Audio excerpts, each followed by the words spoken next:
Breaking news, breaking news. Hello, our lovely viewers, and welcome back to our channel. If you're new here, then don't forget to subscribe because you will find our content interesting and amazing. Don't forget to give our videos a thumbs up by tapping on the like button and be part of the commenters squad. Be part of the family by sharing your thoughts in the comment section down below. Now, I welcome you to some breaking news that has hit the airwaves, and in this video, we'll be taking a look into the shocking details of it. The International Criminal Court has just officially issued arrest warrants for Israeli Prime Minister Benjamin Netanyahu and former Defense Minister Yoav Gallant. Now, we all know the charges because this is something that people have been waiting for a long time. War crimes and crimes against humanity stemming from the devastating genocide in Gaza. Now, this decision has sent shockwaves around the globe, with Netanyahu now becoming an internationally wanted suspect. He is an internationally wanted suspect right now, and that's not all. 8 countries have already committed to enforcing the ICC arrest warrant. Now, the question on everyone's mind is, what's next? Now, as we explore the fallout from this historic decision, we'll be taking a closer look at some of the reactions pouring in from TikTok. So with that said, let's take a look at these videos as different people share their reactions or their thoughts on this. I will be right back. ICC has officially issued arrest warrants for Israeli Prime Minister Benjamin Netanyahu and former Defense Minister Yoav Gallant. The Prime Minister and former Defense Minister are both accused of war crimes and crimes against humanity over the in Gaza and the October 7th attacks that led to Israel of the Palestinian territory. This decision turns Netanyahu into an internationally wanted suspect. 8 countries so far have committed to enforcing the ICC arrest warrant, including Belgium, Canada, France, Italy, Ireland, the Netherlands, Switzerland, and Spain. The US is notably, but not surprisingly, absent from this list, and at this point it is unclear if the US will enforce the arrest warrant. However, there is at least one US city that is committed to arresting Netanyahu should he ever set foot within the city. And of course, it's the city of Dearborn, with Mayor Abdullah Hammoud saying Dearborn will arrest Netanyahu and Gallant if they step within Dearborn city limits. Other cities should declare the same. Our president may not take action, but city leaders can ensure Netanyahu and other war criminals are not welcome to travel freely across the United States. Now, this is obviously a largely symbolic move, as no one truly expects Netanyahu to set foot in the Arab capital of the USA, but this move could serve as inspiration for larger cities to follow suit. Now, Netanyahu and his cabinet have, of course, denounced the move as anti-Semitic, but there is one lone Israeli voice that agrees with the issuance of these warrants, and I want to highlight his statement. Ofer Kasef says, the truth cannot be hidden forever, even if the criminal government uses the worn-out and deceptive slogan, anti-Semitism. It is a right and decent call for justice. No one should be above the international law and humane justice. Arrest warrants for Benjamin Netanyahu have just been issued by the International Criminal Court. And there are 124 different countries that Benjamin Netanyahu cannot travel to without being arrested. Now, realistically, he's not going to go to a different country just to get arrested. He's just not going to go to any of those countries. If he ever is going to be arrested, it's going to be from his own home country, and that's going to be after he loses power, which is kind of likely. And incidences like this make him lose power a lot faster and get out of power a lot faster too. Now, things like this with the ICC, this emboldens the resistance against Netanyahu. And this actually puts pressure on countries not to deal with Netanyahu. The more Netanyahu loses power internationally, the more power he loses at home, especially because it's Israel. Israel cannot exist without constant international help, politically, financially, and militarily. So Netanyahu is burning up Israel's most vital political bridges. And when things like this keep on occurring on the outside, on the inside, they're eventually going to be forced to force Benjamin Netanyahu out just to save themselves. So Netanyahu's political career is sitting right at the edge of a cliff. And one of these days, hopefully soon, it's going to be all over. Oh my God, you guys, the International Criminal Court has issued arrest warrants for Benjamin Netanyahu and former Defense Minister Yoav Gallant. Yoav Gallant is the defense minister who Benjamin Netanyahu fired last week because he was too soft for him. Yeah, him. Both of them have been accused of war crimes and crimes against humanity, especially the starvation of people in Gaza.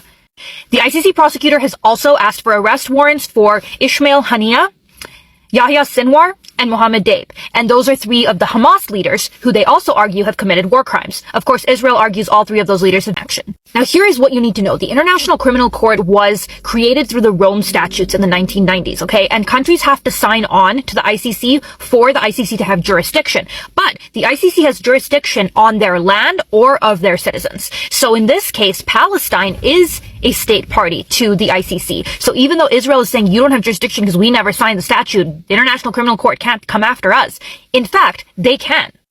The ICC has jurisdiction over Palestine and Palestinian land and Palestinian citizens, and since Israel committed these war crimes in Palestine, the ICC has argued they have jurisdiction, which I agree, they have jurisdiction. The US obviously doesn't support this decision because the US is terrified that the ICC would then use that decision to say that we could go after US presidents or administrators for war crimes overseas if those countries have signed on to the ICC. So what's going to happen in practice? Well, probably not much, because Netanyahu is waiting for Donald Trump to come into office, according to Haaretz, so that Trump can figure out how to get him out of the situation. I mean, the ICC issued an arrest warrant for Vladimir Putin when he invaded Ukraine, and of course nothing happened there either. But if Netanyahu visits countries which have signed on to the Rome Statute, which are party to the ICC, including most of Europe, those states have an obligation to arrest him and turn him in, because the ICC doesn't have its own police force or arresting body to go find these people to arrest them. It's that when they travel to member states, those states have to use their forces to arrest him and bring him to trial. So this is definitely going to bother Netanyahu. Israel has already issued a statement condemning this. Hamas says, obviously, that those allegations against Israel were fair, but they've made no comment about the allegations against their own leaders. I do think it's a really important symbolic gesture, even if what we're able to then do with it is limited. Let me know if you have any questions about the ICC, if you want me to cover more. This is something that I've studied a ton. Why does America not have to follow the arrest warrant against Netanyahu? Put simply, because he's not a signatory to the treaty that empowers the ICC. Put simply, if the International Criminal Court wants to tell anyone what to do, they have to accept that the ICC has the ability to do that. And America used to be part of it, and now withdrew from that treaty, and so can't be held accountable to it.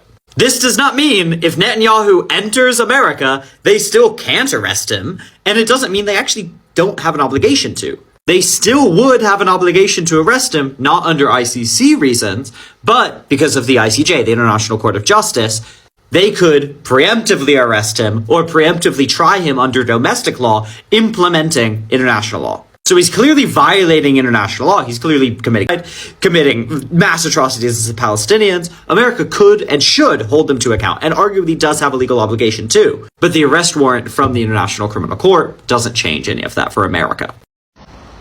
Oh my God, it's something I can finally be proud of my country for as a Canadian citizen that wasn't raised by goddamn barn animals, that has the slightest semblance of humanity, morals, and dignity. Oh my God. Like, it's about 16,000 unalived children too late, but we'll still take it, because what it took... Like, y'all saw the way that Piss Rahel tried to stop this from happening in every disgusting, violent, devious way that they possibly could. But yeah, something to finally be proud of as a Canadian, because I love my country. I love my country. I'm very grateful to be on this Indigenous land. Finally, we can be a little bit proud. Thank God. People do not understand the significance of the arrest warrant for the Israeli Prime Minister Benjamin Netanyahu. Yes, he's not going to get arrested. Yes, he's never going to go to trial. It's not going to happen, but that's actually not the important part. The arrest warrant is not about him being found guilty or arrested. What it does is allow other countries around the world to no longer have any excuses not to support Israel. Multiple countries around the world have legal frameworks which can essentially override a government. Obviously, many governments like Spain, Ireland, Norway have all been taking actions on their own to obviously push against Israel in lots of ways, whether it's economic, legal, these things have already been happening. But now lots of legal frameworks around the world in different countries can essentially be activated. So for example, right now, the UK government is being taken to court to stop them selling certain types of goods to Israel. And now those groups who are trying to force the UK government to stop doing certain things in support of Israel, they will have more precedent now to actually win those legal cases. Obviously, many countries are now going to obviously work against Israel even more because they have this evidence and they have more standards. understanding. But obviously, in the case of South Africa, when the apartheid regime ended, it took years. Lots of countries started doing sanctions, started doing other things, diplomatic pressure, lots of things to end the apartheid regime. And they created an economic situation which was so bad for South Africa that essentially the apartheid regime ended because the country just simply couldn't function because of the international pressure and economic sanctions and lots of other things. But now this is the chance. We need to apply all the pressure that we can to our local politicians, to our national politicians, to apply this pressure to them to make sure that they're following their legal obligations in not supporting Israel and actually taking actions to prevent the war crimes that are going on. That's the significance of the arrest warrant. We need to step up and help the Palestinians now using this evidence. Guess who's just been issued an arrest warrant? No Eiffel Tower for you, no Spanish tapas either, and don't think of stepping foot in Latin America. But hey, you can go to China or Libya. I'm sure they'll be happy to welcome you there. Now it's important to note that the ICC does not have its own police to arrest people, so it's really up to the countries to authorize the person to come or not. Putin has a warrant. He did travel to South Africa for the BRICS summit in 2023. We've seen some EU leaders already say that this should be implemented. The Deputy Prime Minister of Belgium, total humiliation for Netanyahu and co. Now, a lot of people are just wondering what is going to be next. But responding to the news that the International Criminal Court has issued arrest warrants against Benjamin Netanyahu, Prime Minister of Israel, Yoav Gallant, former Israeli Prime Minister of Defense, and Al-Qassam Brigade's Commander Mohammed for charges of war crimes and crimes against humanity, Amnesty International Secretary General said the wheels of international justice have finally caught up with those who are alleged to be responsible for war crimes and crimes against humanity committed in Palestine and Israel.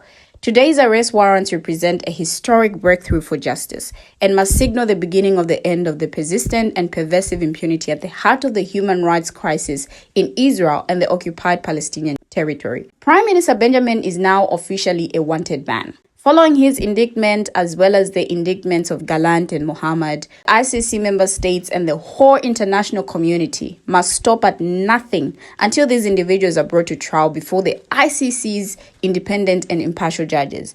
Now, there can be no safe haven for those alleged to have committed war crimes and crimes against humanity. By issuing these arrest warrants, the ICC is also at long last bringing real hope for justice to countless victims of crimes under international law and restoring some faith in the universal value of international legal instruments and justice. Now, we urge all ICC member states and non-state parties, including the United States and other allies of Israel, to demonstrate their respect for the court's decision and for universal international law principles by arresting and handing over those wanted by the ICC. Holding senior officials accountable for their litany of crimes is a crucial step towards ending continuing violations of rights on Israel and the OPT, and would help address the continued dispossession and oppression of Palestinians under Israel's unlawful occupation and system of apartheid. Now, Amnesty International commends the Australian government's swift affirmation of the independence of the International Criminal Court and its decisions. As a member state, Australia must enforce these arrest warrants should Netanyahu, Gallant, or Masri enter Australian territory. Now, Palestinian Australians will today be heartened by these signs of the restoration of international law.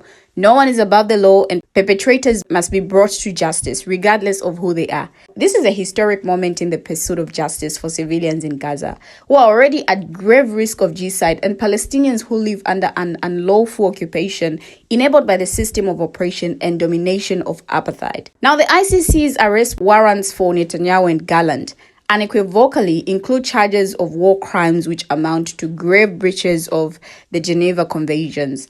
Every state in the world is under an obligation to bring to justice those alleged to have committed such grave breaches, no matter the nationality of the perpetrator or the victim. Now, on 21st November 2024, the ICC pre-trial chamber anonymously issued 2 decisions rejecting challenges by the State of Israel brought under Articles 18 and 19 of the Rome Statute, and issued warrants of arrest for Benjamin Netanyahu and Yoav Gallant for charges including the war crimes of starvation as a method of warfare and internationally directing an attack against the civilian population and the crimes against humanity of unaliving, persecution, and other inhumane acts.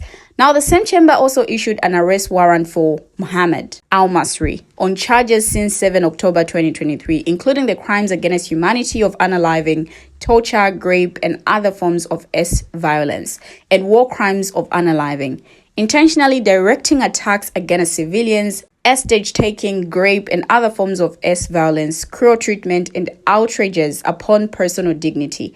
Now, the arrest warrants against Netanyahu and Gallant concern crimes committed from at least 8 October 2023 until at least 20 May 2024, the day of the prosecution filed the applications for warrants of arrest. Now, following confirmation of the unalivings of Yahya Sinwar and Ismail Haniyeh, pardon me if I'm mispronouncing these names, the chamber granted the withdrawal of the applications for arrest warrants against them.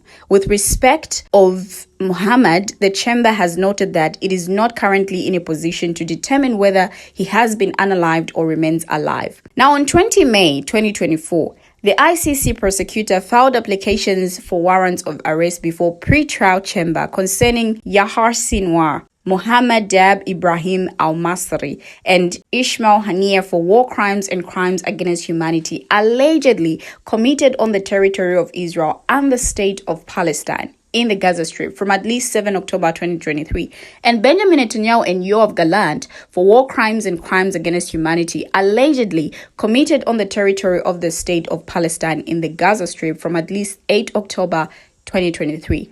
And on 3rd March 2021, the ICC prosecutor had announced the opening of an investigation into the situation in the state of Palestine. Now, this followed ICC pre-trial chamber 1's decision on 5th February 2021 that the court could exercise its criminal jurisdiction in the situation that the territorial scope of this jurisdiction extends to Gaza and the West Bank, including East Jerusalem. Now, Amnesty International was instrumental in generating the public support necessary to create the International Criminal Court. We continue to advocate, inform, and campaign for its effective operation. Now, different people are taking this news differently, but how are you feeling about this news? Share your thoughts in the comment section and let's have a conversation there. Thank you for always watching, and see you in my next video as we bring you another interesting video.